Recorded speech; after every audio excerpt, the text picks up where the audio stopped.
नमस्कार दोस्तों, मैं बाबूजी आपका स्वागत करता हूं आपके अपने YouTube channel tricky math bye बाबूजी में। एसएससी जीडी के आज फिर 20 क्वेश्चन है, बेहतरीन क्वेश्चन है।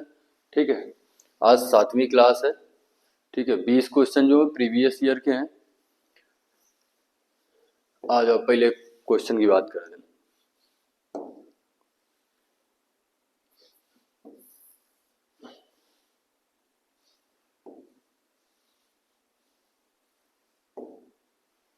देखो पहला क्वेश्चन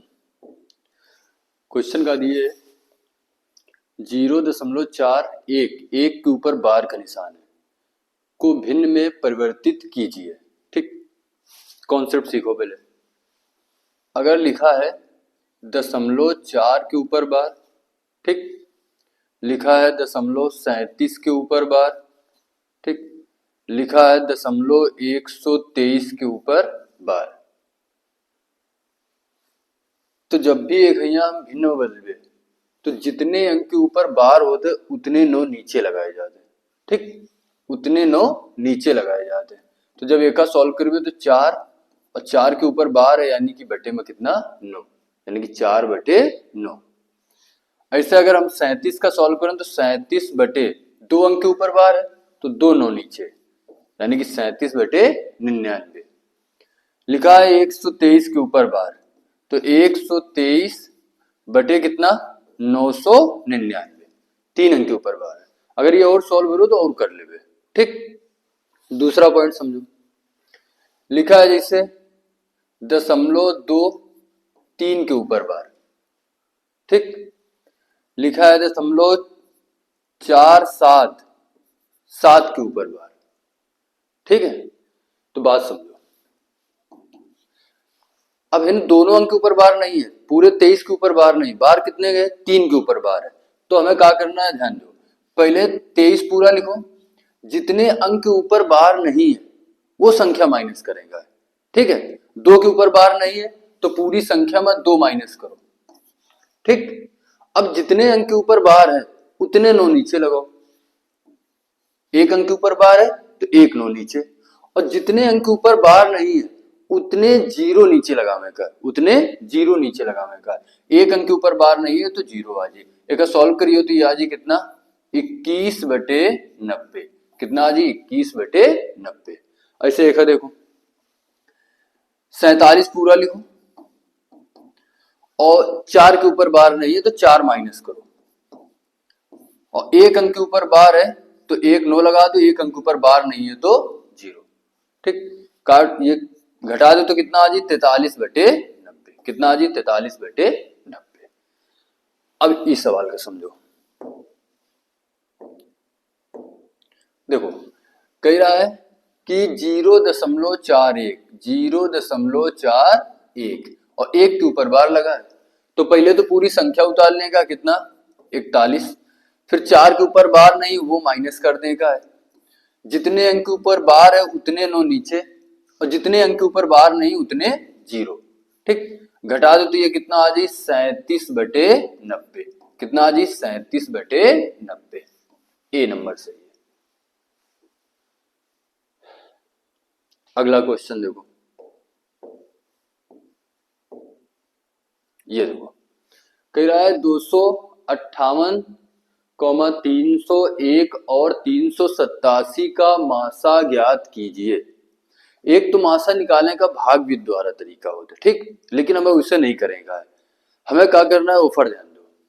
तो मैं सबसे पहले ये देखेंगे कि कौन सी दो संख्याएं ऐसी हैं जिनके बीच का अंतर सबसे कम हो, जिनके बीच का अंतर का हो सबसे कम।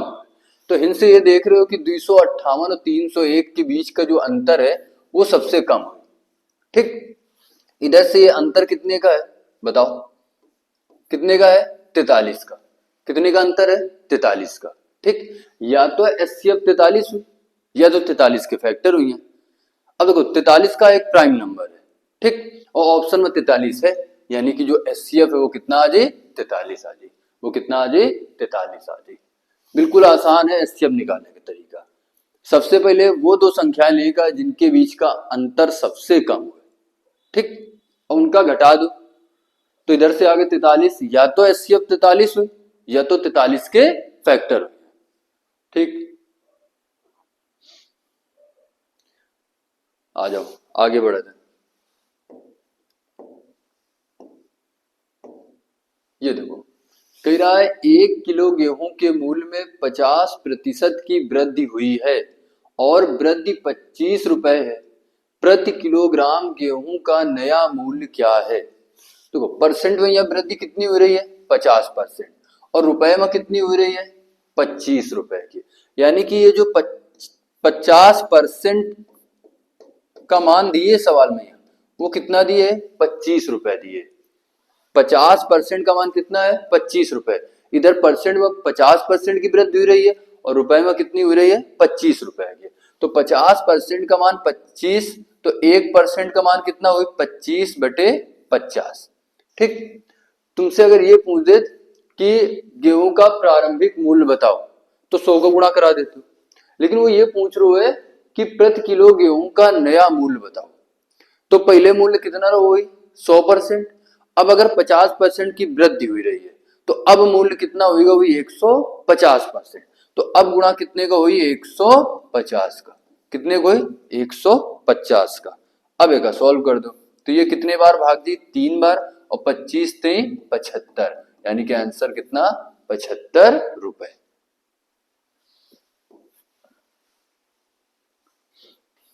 आओ अगला क्वेश्चन देखो, चौथा क्वेश्चन देखो, काम समय क्वेश्चन है। क्या कह रहा है? राकेश, महेश और पुनीश मिलकर 20 मिनट में एक कुर्सी बना सकते हैं। कौन कौन? राकेश प्लस महेश प्लस पुनीश मिलकर एक कुर्सी कितने? 20 मिनट में बना सकते हैं। फिर कहा कह रहा है? राकेश और महेश, राकेश और महेश मिलकर इसे 25 मिनट में बना सकते हैं। मिलकर इसे 25 मिनट में बना सकते हैं। तो पुनीश को अकेले उस कुर्सी को बनाने में कितना समय लगेगा? इनका एलसीएम 25 और 20 का एलसीएम कितना आ जाए? 100। यानी कि टोटल हम काम कितना मान लें? 100। 20 का भाग कितने बार? 5 बार, और 25 का कितने बार? 4 बार। अब ये हो जी टोटल काम, ये आ जी क्षमता। यानी कि रमेश, महेश और पुनीश की जो क्षमता है वो कितनी है? 5 है। और रमेश और महेश की क्षमता कितनी है? 4 है। अगर हम ये माइनस कर दें, 5 में से कितना माइनस कर दें? 4, तो पुनीश की क्षमता कितनी आ जाए? 1। यानी कि जो पुनीश है वो एक दिन में कितनी कुर्सी बना रहा है? 1। या 1 मिनट में कितनी कुर्सी बना रहा है? 1। तो बनावट कितनी है? 100। बनावट कितनी है? 100। तो अगर 1 मिनट में या 1 कुर्सी बना रहे हो, तो 100 बनाने में कितने मिनट ले? 100 मिनट। कितने ले? 100 मिनट। ए नंबर। आ जाओ अगला क्वेश्चन देखो, ये देखो साधारण ब्याज का क्वेश्चन है। किसी धनराशि पर 5 वर्षों के लिए साधारण ब्याज मूलधन के 20% के बराबर है। कितने वर्षों में ब्याज मूलधन के बराबर हो जाएगा? जो ब्याज है ना, वो कह रो कितने वर्षों में मूलधन के बराबर हो जाएगा। तो मूलधन तो हमें पता नहीं है, तो मूलधन कितना मान लें? 100। मूलधन कितना मान लें? 100। और कह रहा है जो साधारण ब्याज है वो मूलधन का 20% है। तो 100 का अगर 20% निकालो तो ब्याज इनसे कितना मिल जाए? ब्याज कितना मिल जाए? 20 रुपए। कितना मिल जाए? 20 रुपए। ये ब्याज है, ये ब्याज है जो 20 रुपया मिल लो। और ये कितने साल का है? ये 5 साल का ब्याज है। ये कितने साल का है? 5 साल का। अगर 5 साल में ब्याज मिल लो है 20 रुपया, तो भाई 1 साल में कितना मिली? 4 रुपए। 1 साल का ब्याज कितना हुए? 4 रुपए। अब वो कह रहा है कितने साल में जो साधारण ब्याज है वो मूलधन के बराबर हो जाएगा। तो मूलधन है कितना? 100। अगर मूलधन 100 है और 1 साल का ब्याज 4 रुपया है, तो 2 साल में कितना हुए? 8। 3 साल में कितना हुए? 12। अगर इसे हम 100 में से 4 का भाग कर दें तो कितना आ जाए? 25 साल। कितना आ जाए 25 साल, यानी कि 25 साल बाद जो ब्याज है वो मूलधन के बराबर है। कौन सा? सी नंबर सही है। आ जाओ अगला क्वेश्चन देखो।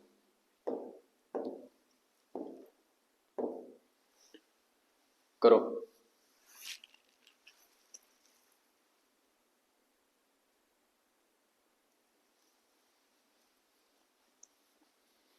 देखो कहा दिए एक व्यक्ति ने 1 रुपए में 20 पेन की दर से कुछ पेन खरीदे और उन्हें 1 रुपए में 15 पेन की दर से बेच दिए, लाभ प्रतिशत ज्ञात करें। रुपए ऊपर 1 रुपए में कितने खरीद रहे हो? 20 पेन खरीद रहे, यानी कि सीपी।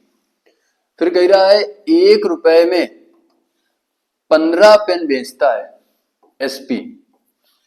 कह रहा है उसका लाभ प्रतिशत बताओ। देखो ये गुणा इधर हो जाए तो ये 15 रुपए आ जाए, यानी खरीद कितने करो है? 15 के। और ये गुणा इससे हो जाए तो ये कितना आ जाए? 20 रुपए बेच रहे हो। अब तुम बताओ अगर 15 कोई वस्तु खरीद रहे हो 20 की बेच रहे हो तो प्रॉफिट हो रहा है कितने हो रहा है? 5 का। तो इनसे प्रॉफिट परसेंट निकाल ले। इधर से 5 का प्रॉफिट हुई कितने पर हुई? 15 पर, और गुणा कितना? 100। सॉल्व कर देगा, 5 से काट दो तो ये कितने बार जी? 3 बार। 100 में 3 का भाग दियो तो आज 33.33%। तो कितने का लाभ होगा? 33.33%। अगला क्वेश्चन देखो।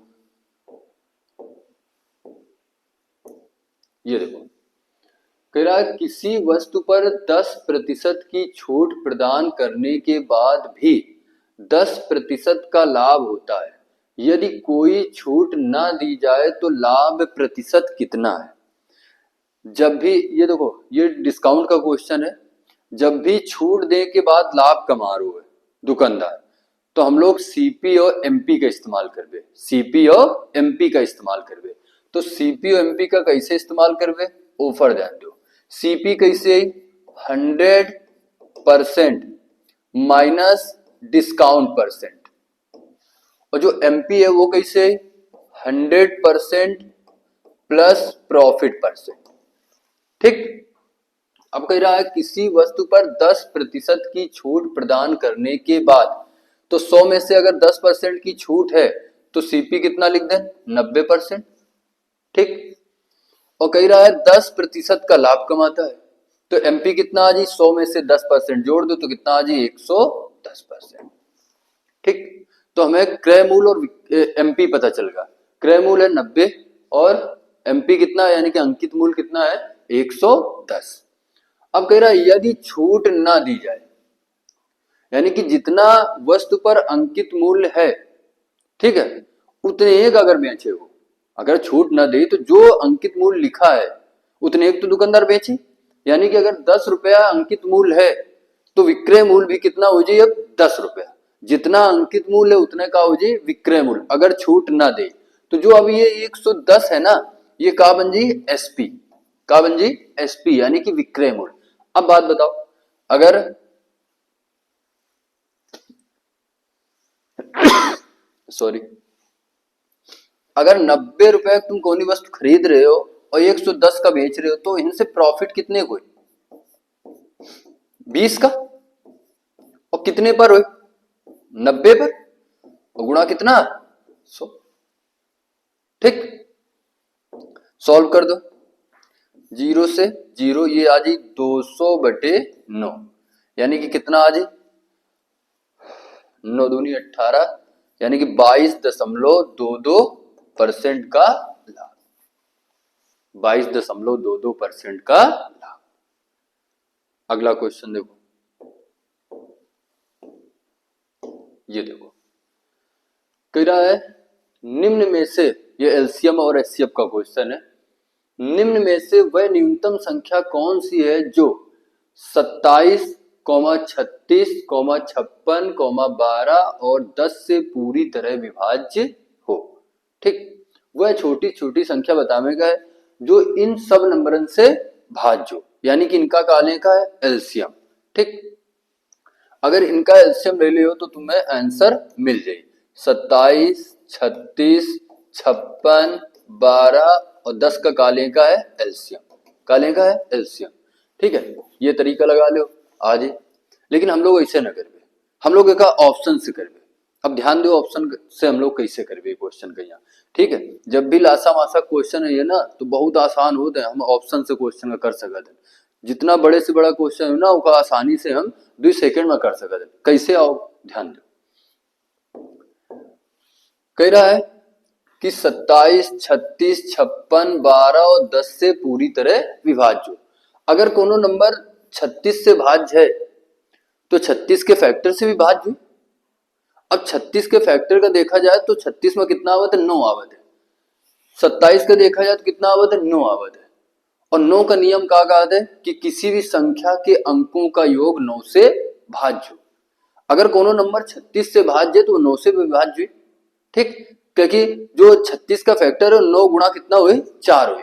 तो हमेशा ये बात का याद रखो कि 9 3 का नियम देखो, 9 3 का नियम। तो हिंसे हम ये देख रहे हैं कि अगर कोनो नंबर 36 से भाज्य है तो कितने से भाज्य, 9 से भी भाज्य। अब इनमें कौन सा ऑप्शन है जो 9 से भाज्य, ये चेक करने का है। ठीक है, और 9 का नियम क्या होता है, किसी भी संख्या के अंकों का योग 9 से भाज्य।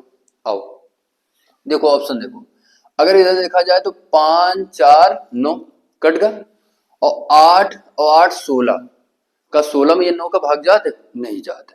ठीक, इधर देखो 7, 5, 12 और 6 18, 18 में 9 का पूरा पूरा भाग जा रहा है, जा रहा ना, यानी कि आंसर बी। आगे भी चेक कर लो, आगे भी चेक कर लो।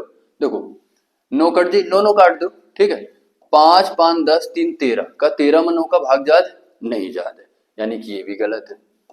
ठीक, इधर चेक कर लो तो 9 कट दी, और 6 4 10 और 7 17 का भाग जात है 9 का नहीं जात है, यानी कि कौन सा सही है, 20 नंबर। कौन सा सही है, बी नंबर। तो हम इसे सवाल में कहीं लास्ता न लेवे, हम सीधे ऑप्शन से करेंगे। ठीक है, अब अगला क्वेश्चन देखो,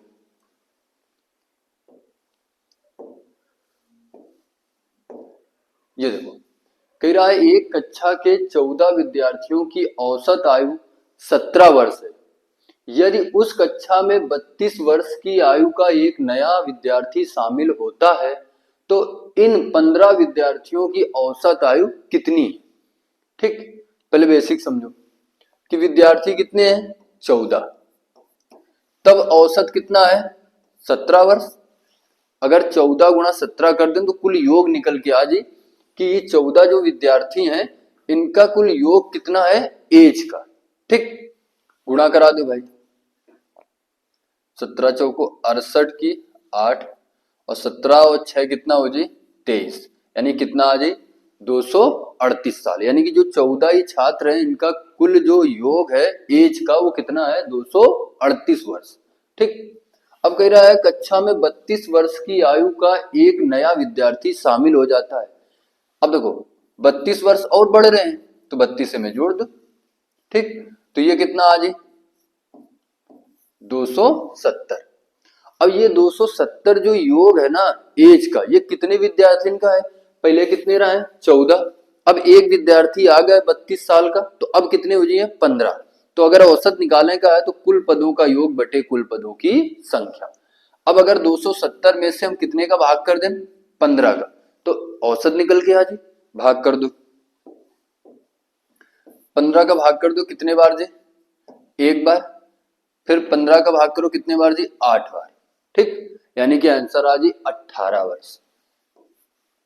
तो इन 15 विद्यार्थियों की जो औसत आयु है वो कितनी है 18 वर्ष। कितनी है 18 वर्ष।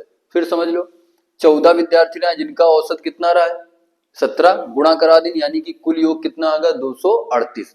अब एक 32 साल का और विद्यार्थी शामिल किन जा रहे है। ठीक है, तो 32 साल का और शामिल किन जा रहे हो, तो अब योग कितना हो जी 270, और अब विद्यार्थी कितने हैं 15, भाग कर दिन कितना आएगा 18, तो अब औसत कितना है 18। एक प्रकार से और कर सकत ओखा देखो एग्जाम हॉल में कैसे करेगा ऊपर ध्यान दो। देखो कह रहा है एक कक्षा के 14 विद्यार्थियों की औसत आयु कितनी है 17। जो 14 विद्यार्थी है ना इनकी औसत आयु कितनी है 17 वर्ष। अब कह रहा है यदि उस कक्षा में 32 वर्ष की आयु का एक नया विद्यार्थी शामिल होता है तो इन 15 विद्यार्थियों की औसत आयु कितनी होगी। देखो 14 का औसत कितना है 17। अगर जो नया विद्यार्थी आ रहा हो ना वो 17 साल का आवत तो औसत में कौनो परिवर्तन ना होत, औसत में कौनो परिवर्तन ना होत। जितना 14 विद्यार्थियों का औसत रहा है उतने 15 विद्यार्थियों का औसत होत। लेकिन 17 साल से ज्यादा का आर है। अब तुम ये देखो 17 साल से कितना ज्यादा आर है, 32 का आर है, 17 साल से कितना ज्यादा आर हो, 15 साल ज्यादा लेके आ रहे हो। कितना आ रहा हो 15 साल। तो जितना ये ज्यादा लेके आ रहे हो ना वो सब में बटी, सब में यानी कि जितने छात्र हैं तो पहले 14 रहा एक आओ तो अब टोटल कितना होगा 15। तो ये 15 सब में बटी, तो 15 में से 15 का भाग करिए तो जो औसत है वो कितना बढ़ी, एक बढ़ी। औसत कितना बढ़ी, एक बढ़ी। यानी कि पहले औसत कितना रहा है 17, उनमें से अगर एक बढ़ जाए तो अब नया औसत कितना हो जाए 18। कितना हो जाए 18। तो ऐसे दिमाग अगर लगा लियो तो आसानी से क्वेश्चन का आंसर निकाल सकते हो बिना गुणा करे। फिर एक बार समझ लो 14 छात्रों का जो औसत रहा है वो कितना रहा है 17 साल। अब कह रहा है एक 32 साल का नया विद्यार्थी आता है, ठीक। अगर 17 साल औसत है और 17 का आवत तो औसत में कोनो परिवर्तन ना हो, ठीक। अगर 17 से कम का आई, ठीक है, तो औसत घटी और 17 से ज्यादा का हो तो औसत बढ़ी। यानी कि 17 से कितना ज्यादा का हो 32 साल है ना, तो 17 में 32 में से 17 घटा दे, यानी कि कितना 15 साल ज्यादा लेके आ रहे हो ना, और ये 15 साल सम्मा बढ़ी यानी कि औसत कितना बढ़ी एक। अब 17 में से एक जोड़ दी तो कितना आ जी 18। अगला क्वेश्चन देखो, ये करो।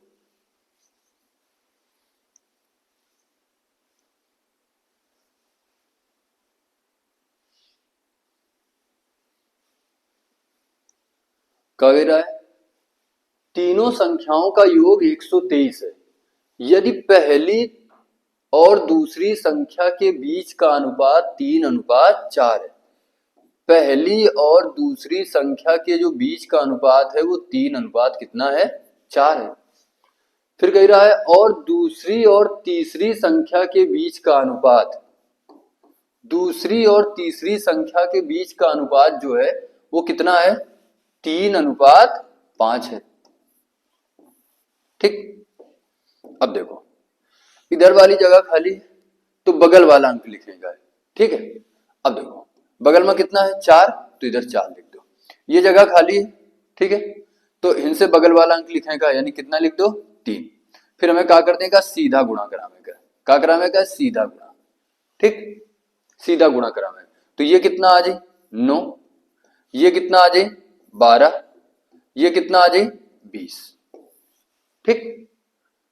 तो पहली संख्या का जो रेशियो है वो 9 है, दूसरी का 12 है और तीसरी कितना है 20 है, ठीक।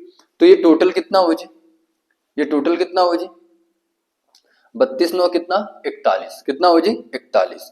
तो 41 बराबर कितना हो जाए, टोटल योग कितना दिए 123। अगर 41 बराबर 123 है तो भाई एक बराबर कितना हो जाए 3, एक बराबर कितना हो जाए 3। 41 का भाग कर दो 123 में, अगर एक बराबर 3 आ गया तो तुमसे पूछ रहा है दूसरी संख्या बताओ, तो इधर से दूसरी संख्या कितनी है 12, तो 12 गुणा करा दो यानी कितना आ जाए 36। अगर एक का मान 3 है तो 12 का मान कितना हुए 36। अगला क्वेश्चन देखो, ये देखो बहुत बेहतरीन क्वेश्चन है।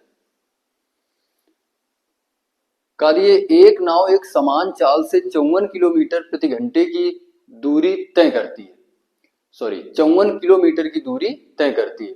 यदि नाव की चाल में 3 किलोमीटर प्रति घंटे की वृद्धि कर दी जाए तो समान दूरी तय करने में उसे 3 घंटे कम लगेंगे। नाव की मूल चाल क्या है। देखो दूरी कितना दी है 54, ठीक। कह रहा है कि यदि नाव की चाल में 3 किलोमीटर प्रति घंटे की वृद्धि की जाए तो पहले की चाल हम कितनी मान लें x मान लें, पहले की चाल कितनी मान लें x मान लें, ठीक। अब देखो अगर हम दूरी में यहां चाल का भाग दें तो इनसे समय आ जाए, ठीक है। अब कह रहा है यदि 3 किलोमीटर प्रति घंटे की वृद्धि की जाए तो दूरी उतनी है कितनी 54, तो पहले चाल कितनी रहा है x, अब 3 बढ़ा देंगे तो कितनी हो जाए x प्लस कितना 3।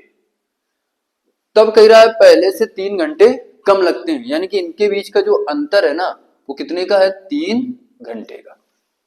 या तो एक सॉल्व कर लो या तो ऑप्शन रख लो।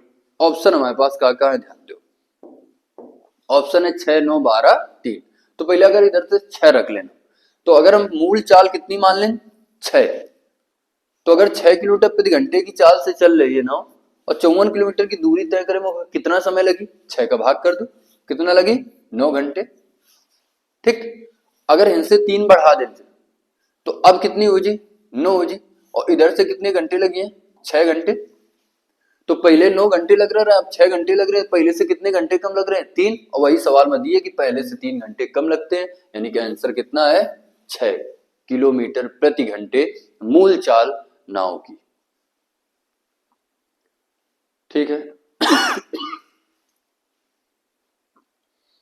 ऑप्शन से का कर लो, या तो एक तरीका और समझ लो करेगा। आओ देखो, दूरी कितनी है, 54, दूरी कितनी है, 54 किलोमीटर। कह रहा है यदि चाल में 3 किलोमीटर प्रति घंटे की वृद्धि की जाती है, चाल में 3 किलोमीटर प्रति घंटे की वृद्धि की जाती है, तब उसे 3 घंटे कम लगते हैं। अगर वो 3 किलोमीटर प्रति घंटे वृद्धि कर रहे हो ना, तो 3 घंटे कम लग रहे। अगर इधर 6 किलोमीटर प्रति घंटे वृद्धि कर दे तो कहा 6 घंटे कम लगे। इधर से 3 बढ़ावेगा, इधरों से 3 बढ़ावेगा, और तिरछा गुणा करे पर जब तक कितना ना मिल जाए, 54 किलोमीटर ना मिल जाए। ठीक है, अब देखो इधर से गुणा करियो 18, इधर से करियो 18, अब इधर कितना हो जाए, 9 किलोमीटर प्रति घंटे, तब 9 घंटे कम लगे। तो 9 छक्का 54, देखो गुणा करो, इधर से गुणा करियो कितना आ जाए 54, इधर से गुणा करियो कितना आ जाए 54। अब देखो पहले की चाल कितनी रहा है, 6, तब समय कितना लग रहा है, 9 घंटे। अब जब 3 किलोमीटर प्रति घंटे चाल बढ़ा दी तो चाल कितनी हुई गई, 9, तब समय कितना लग रहा है, 6 घंटे, पहले से 3 घंटे कम लग रहा है। फिर वो मूल चाल बताओ, तो पहले मूल चाल कितनी रहा है, 6 किलोमीटर प्रति घंटे। क्वेश्चन का इसे भी कर सकते हैं आसानी से। अगला क्वेश्चन देखो, ये देखो, ये नंबर सिस्टम का क्वेश्चन है। ठीक है, विभाजन के नियम पर कह रहा है m के किस मान के लिए 5, 8, 5, 2, 4 m 9 से विभाज्य। अब कुछ देर पहले हम बताइए कि 9 का नियम क्या होता है, किसी भी संख्या के अंकों का योग 9 से भाज्य हो, वह संख्या 9 से भाज्य। ठीक, अब गौर करो, इन सिर्फ अंकन का योग करेगा तुम्हें। ठीक है, 8, 5, 13, 5, 17 और 2, 19 और 4, 23। तो इधर से आ जी कितना, 23 m, इनमें से कितने का भाग देगा तुम्हें, 9 का। कितने का भाग देगा, 9 का। अब देखो 23 में से, अब 23 में से 9 का भाग दो तो 9 दूनी 18, इनसे कितना बचे, 5 और प्लस कितना m। अब हम m का मान कितना रखें कि वो 9 से पूरी तरह भाज्य हो जाए। तो m का मान अगर हम कितना 4 रख दें तो 5 4 कितना हो जाए, 9, और पूरी तरह भाज्य हो जाए। तो m का मान कितना हुए, 4। कुछ गलत हो रहा भाई, जोड़े में गलती होगा का, आ जाओ देखो, 8, 5, 13, 13 और 5 18, 18 2 20 और 4 24, भाई जोड़े में गलती रहा है। ठीक है, कितना आ जाए, 24। तो इनसे आ जाए 24 प्लस m। अब भाग कितने बार जी, 2 बार। ठीक है, तो इधर से कितना आ जाए 18, इनसे कितना बची 6 प्लस m। ठीक, अब देखो m का मान हम कितना रखन कि 9 से भाज्य हो जाए, 6 प्लस कितना रख दें 3, तो 9 से भाज्य हो जाए। ठीक है, तो m का मान कितना आ जाए, इनसे 3, कितना आ जाए 3, कितना आ जाए 3। ठीक है, जोड़े में गलती हुई है, आंसर कितना आ जाए 3। अगला क्वेश्चन देखो,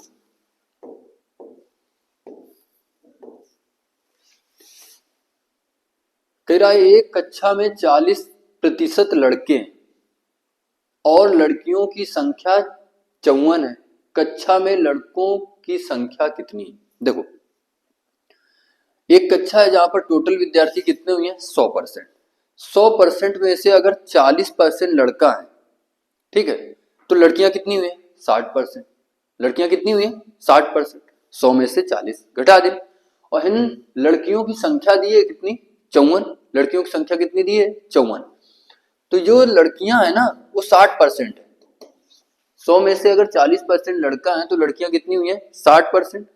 ये 60% का मान कितना दिए 54 लड़कियां, ठीक। तो लिख सकते हैं 1% का मान 54 बटे कितना 60। अब तुमसे अगर पूछ दे कुल विद्यार्थी बताओ तो 100 को गुणा करा देते, लेकिन तुमसे ये पूछ रहा है कि लड़कों की संख्या बताओ, तो लड़कों का प्रतिशत कितना है इधर से 40, तो 40% का गुणा करा दो, सॉल्व कर लो, लड़कों की संख्या आ जाए। तो हिन से ये कितना आ जाए 3 और हिन से कितना आ जाए 2, ठीक। अब 3 से काट दो तो ये कितने बार जी 18 बार, और 18 दूनी कितना हो जाए 36, यानी कि लड़कों की संख्या कितनी है 36, लड़कों की संख्या कितनी है 36, ठीक। अगला टाइप देखो, ये अगला क्वेश्चन है।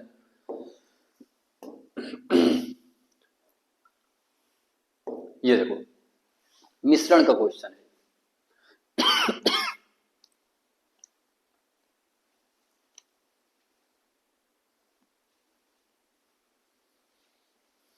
देखो क्वेश्चन का कह रहा है 110 लीटर के एक मिश्रण में पानी और दूध का अनुपात 4:7 है। जो पानी और दूध का जो अनुपात है ना वो कितना है 4:7 है। कह रहा पानी और दूध का है, ठीक है। पानी और दूध का अनुपात जो है ना वो 4:7 है। फिर कह रहा पानी और दूध का अनुपात 8:7 करने के लिए मिश्रण में कितना पानी मिलाना होगा, ठीक। तो मिलाकार हुए पानी, तो पानी की तो मात्रा बढ़ रही ना, दूध की मात्रा समान होती है, तो दूध की मात्रा पहले से क्वेश्चन में समान है, पहले कितनी रहा 7, अब भी कितनी है 7 है, तो बराबर करने की जरूरत नहीं है। अगर दूध की मात्रा बराबर ना हो तो हम बराबर कर लेते हैं एलसीएम लेके, ठीक है। इन पहले से क्वेश्चन में दिए है कि मात्रा समान है।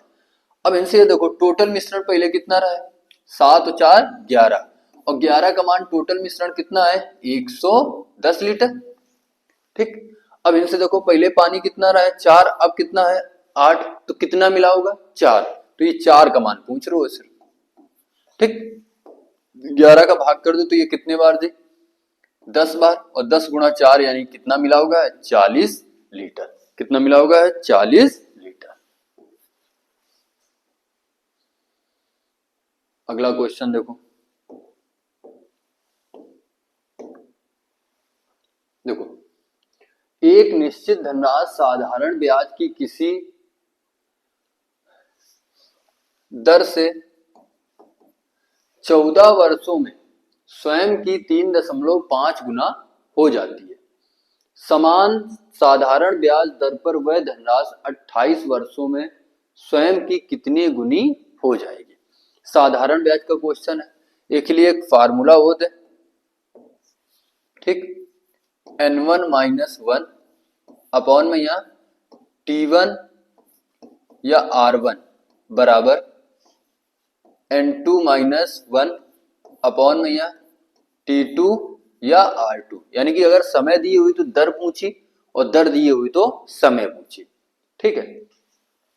यही हम फार्मूले का तोड़ के तुम्हें बता रहे हैं कि जब भी साधारण ब्याज में गुना की बात करें तो जितने गुना बोल लो ना उससे तुम्हें एक कम लिखने का है, ठीक। अब वो कह रहा है कि 14 वर्षों में स्वयं की कितने गुनी हो जाती है 3.5, तो समय तो नीचे रही कितना 14, गुना ऊपर रही, अगर वो 3.5 गुना हो रही ना तो में से एक कम कर दो, यानी कितना लिखने का हमें 2.5, 2.5, ठीक बराबर। फिर कह रहा है 28 वर्षों में यह कितने गुनी हो जाएगी, यानी कि n-1 लिख दो, यानी कि n2 - 1 लिख दियो, ठीक है। अब एक सॉल्व करो, 14 से काट दो कितने बार दे 2 बार, फिर ये गुणा करा दी तो ये कितना आ जाए 5 बराबर n2 - 1, ये माइनस का 1 इधर आ जाए तो प्लस का बन जाए तो ये 6 आ जाए, तो n2 का मान कितना आ जाए 6, तो ये स्वयं की कितनी गुनी हो जाएगी 6 गुनी हो जाएगी, कितने गुनी, 6 गुनी हो जाएगी। ठीक, देखो एक तो तरीका ये फार्मूले से भी कर सकते हैं, एक तरीका और सीख लो। देखो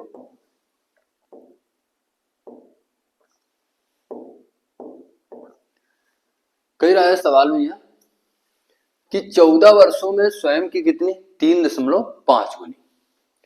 तो हम मूलधन कितना मान लें, 100। अगर 3.5 गुना हो रही ना, तो 3.5 गुना हो रही 100 से, यानी कि 350 हो रही, ये अमाउंट हुई जी। अगर ये मिश्र धन है, ये मूलधन है, अगर घटा दें तो इनसे ब्याज मिल जी, और ब्याज इनसे कितना मिल जी, 250। कितना मिल जी, 250, ये ब्याज है। और ये कितने वर्ष का है, ये टाइम दिए कितना, 14 साल।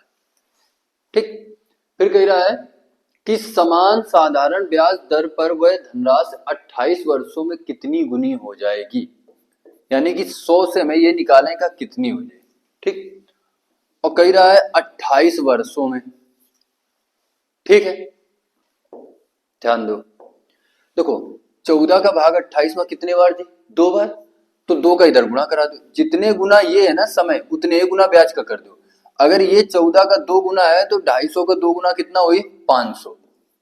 ठीक, यानी कि ब्याज कितना है 28 वर्षन का 500। अगर मूलधन 100 है, उनमें से अगर ब्याज कितना है 500, तो जो मिश्र धन बन जाए वो कितना बन जाए, 600। कितना बन जाए, 600। अगर ब्याज 500 है, मूलधन 100 है, तो मिश्र धन कितना बन जाए, 600। तो 100 से कितने गुना हो रही है, 6 गुना हो रही है, यानी कि आंसर कितना, 6 वर्ष। अगला क्वेश्चन देखो, ये देखो, दिनेश अकेले एक काम 96 घंटों में पूरा करता है। जो दिनेश है ना, वो अकेले एक काम 96 घंटे में करता है। दिनेश प्लस राहुल मिलकर उस काम को 48 घंटे में करते हैं। राहुल और तरुण मिलकर उस काम को कितने, 16 घंटे में करते हैं। तो कह रहा है तरुण अकेले उस काम को कितने घंटे में करेगा। तो जब भी काम समय को क्वेश्चन दिखाई दे तो क्या करेगा, लासा पहले का लें, लासा 96 48 16 का एलसीएम कितना आ जी, 96। ये कितने बार भाग जी, 1 बार, 48 का भाग 2 बार, और 16 का 6 बार। ठीक, अब हमें दिनेश की क्षमता पता चल गई कितनी है, 1 है 1 दिन की, और दिनेश और राहुल की कितनी है, 2 है, और राहुल और तरुण की कितनी है, 6 है। अगर हमें तरुण की क्षमता चाहिए तो ध्यान दो भाई, इधर से पहले तुम निकाल लो राहुल की क्षमता। अगर दिनेश और राहुल की टोटल मिला के कितनी है, 2 है। अगर 2 में से दिनेश की कितनी है, 1 है, तो अगर दिनेश की 1 है और दिनेश और राहुल की टोटल 2 है, तो राहुल की भी कितनी हुई, 1। तो वही तो 1 और 1 कितना हुई थी, 2। अब इनसे हमें अगर राहुल की क्षमता पता चल गई कि एक दिन में राहुल 1 काम कर रहे थे, तो राहुल की क्षमता 1 है, और राहुल और तरुण की क्षमता कितनी है, 6 है। तो 6 में से 1 घटा दो, तरुण की कितनी आ जाए, 5 आ जाए। कितनी आ जाए, 5 आ जाए। ठीक है, तो हमें ये बात पता चल गई कि जो तरुण है ना, वो 1 घंटे में कितना काम कर रहे थे, 5 कर रहे थे। 1 घंटे में अगर 5 करे तो 96 काम करे में कितना समय ले, भाग कर देगा। ठीक है, तो कितने बार जी, 19 पंचे 95, दशमलव लगा 0 बढ़े, कितना 2 बार जी, यानी कि 19.2 घंटे में काम को पूरा कर देगा। अगला क्वेश्चन देखो,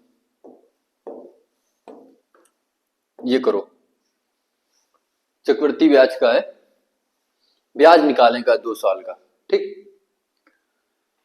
देखो चक्रवृद्धि ब्याज में ये बहुत सारे तरीका होते ब्याज निकालेंगे। ठीक, एक तो फार्मूला होता है 2 साल का ब्याज निकालने का हुए 2r plus are square upon कितना 100। इससे 2 साल की रेट निकल गया जी। कैसे ही ऑफर, ध्यान दो, आर का मान जो दिए कितना दिए 12%, तो 2 गुणा कितना 12% प्लस आर स्क्वायर, यानी कि 12 का स्क्वायर कितना हो जी 144 बटे कितना 100। जब 100 का भाग दिए तो इनसे 1 अंक के बाद दशमलव लग जी, इनसे 1 इधर आ जी, तो 12 दूनी 24 1 25, ठीक। तो 25 दशमलव कितना आ जाए 44, 25.44%। ये 2 साल के लिए रेट हो गया, ठीक, 12% के हिसाब से। अब हमें निकालें क्या है मूलधन, सॉरी क्या निकालें ब्याज। तो मूलधन दिए कितना है 15,000, 15,000 का सीधे कितना निकाल दो 25.44%, 25.44%, ठीक। दशमलव हटा के नीचे 2 जीरो बढ़ा दो, 3 जीरो से 3 जीरो, ठीक है। अब 15 का गुणा करा दो, 15 चौको 60, फिर 15 चौको 60 और 6 कितना 66, फिर 15 अपना 75 और 6 कितना हो जाए 81, ठीक। फिर 15 दूनी 30 और 8 38 और बटे कितना रहे 10। अब जीरो से जीरो यानी कि आंसर आ जाए 3816, 3816। तो 2 साल का ब्याज कितना है 3816, ठीक है। ये याद रखो 2 साल के लिए रेट निकालने का फार्मूला है। जैसे इधर बोल दे कि रेट कितनी है 10%, 1 साल के लिए 10%, तो 2 साल की रेट कैसे निकल गए ये फार्मूले से। आर का मान कितना है 10, तो 2 गुणा कितना 10 प्लस आर स्क्वायर, 10 का स्क्वायर कितना हो जाए 100 बटे कितना हो जाए 100। अब 100 से 100 कट जाए यानी कि ऊपर 1 आ जाए, यानी कि ये कितना आ जाए 10 दूनी 20 1 21, यानी कि 2 साल के लिए रेट कितनी हो जाए 21%, ठीक है। इसलिए और भी तरीका है, ठीक है। भिन्न में बदल के कर सकते हैं, भिन्न में बदल के कैसे कर सकते हैं 12%, 12% का हम लोग भिन्न में कितना लिखा था 3/25, यानी कि जो 25 मूलधन है वो 3 ब्याज मिल लो है, तो 25 से कितना हो जाए 28 हो जाए। फिर दूसरे साल 25 से 28 हो जाए, इधर 25 का स्क्वायर उधर 28 का स्क्वायर, बात समझ रहे हो। तो 25 का मान ये दिए और अंतर करके ब्याज हमसे निकल के आ जाए, ठीक है। अगला देखो 18 नंबर, ऐसा सवाल हो एक पीछे करके आए हम लोग, ठीक, आसानी से कर सकते हैं। देखो 19 जो विद्यार्थी है ना उनका औसत कितना है 22 साल।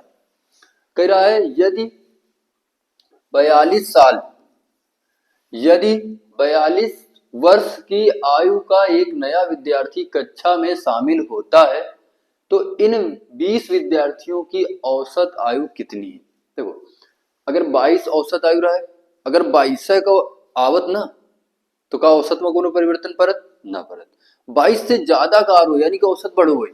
अब 22 से ज्यादा कार हो कितना ज्यादा लेके आ रहा है 20 ज्यादा लेके आ रहा है, तो जो ये 20 वर्ष ज्यादा लेके आ रहा हो ना वो सम्मा बटी, तो पहले विद्यार्थी कितने रहे 19 और एक और आगत कितना हो गया 20, तो 20 का 20 में भाग करियो यानी कि औसत कितना बढ़ रहा है 1, तो पहले औसत 22 रहा है 1 बढ़ जाए तो अब औसत कितना हो जाए 23, अब औसत कितना हो जाए 23 हो जाए।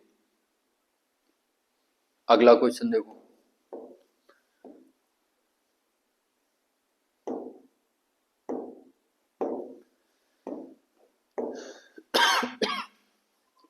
कह रहा है ऐसी कितनी 2 अंक की संख्याएं हैं जो 8 से विभाज्य है। देखो 1 से 9 तक 1 अंक की संख्याएं होती, 10 से जो शुरू होती है और 99 तक होती है वो 2 अंक की होती है, फिर जो 100 से शुरू होती है और 999 तक होती है वो 3 अंक की संख्याएं होती। सवाल में ये कह रहा है कि 2 अंक की ऐसी कितनी संख्याएं जो 8 से भाज्य है। तो पहले हमें क्या करेगा है 1 से सीधे कहां तक निकालने का है 99 तक, 1 से कहां तक निकालने का है 99 तक, ठीक है।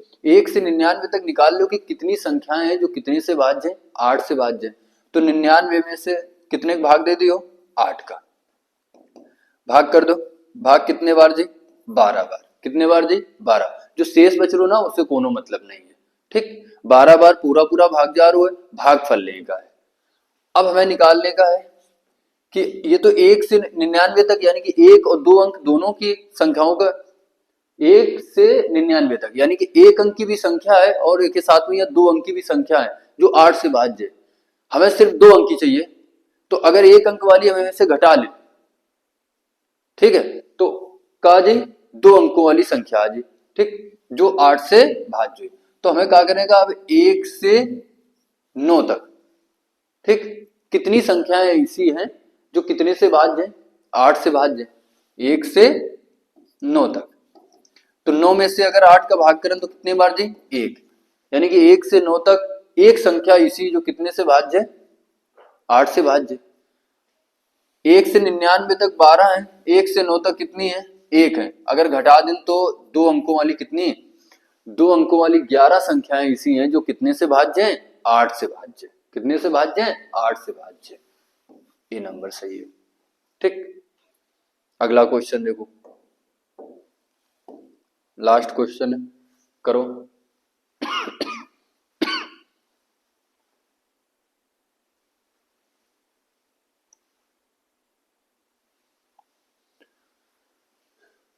देखो कह रहा है प्रथम 17 प्राकृतिक संख्याओं के वर्गों का औसत कितना है? वर्गों का योग का फार्मूला क्या होता है? ठीक, वो पहले देखो, वर्गों का योग का फार्मूला होता है जो सम का, वो होता है n प्लस 1, फिर 2n प्लस 1 और बटे कितना हुए? 6। ये लगातार प्राकृतिक संख्याओं का योग निकालने का फार्मूला, वर्गों का योग निकालने का फार्मूला है। ठीक, अगर हमें कहा चाहिए औसत, तो इधर से अगर योग आ जाए में से n का भाग कर दें तो n से n कट जाए। बताओ, औसत निकालने खातिर कुल पदों का योग बटे कुल पदों की संख्या, तो जितनी संख्या में n का भाग कर दें तो n से n कट जाए। तो जो औसत का जो फार्मूला है ना, एवरेज का, ठीक, वो कितना है? n कितना है? n plus 1 to n plus 1 by कितना? 6। अब एफर मान रख लो। ठीक, n का मान जितनी संख्या है कितनी? 17। तो 17 और 1 कितना हो जी? 18 गुणा, फिर 17 n का मान रखे हो तो 17 दूनी 34, 1 35 बटे कितना? 6। सॉल्व कर देगा, 6 से काट दो ये 3 बार जी, और 35 तिया कितना हुई? 105। कितना हुई? 105, यानी कि आंसर डी। ठीक है, तो आज 20 क्वेश्चन करा देना, अगली क्लास में फिर 20 क्वेश्चन लेके हुए। ठीक, वीडियो पसंद है ना तो लाइक और शेयर करब बिल्कुल ना भूलो। ठीक, धन्यवाद।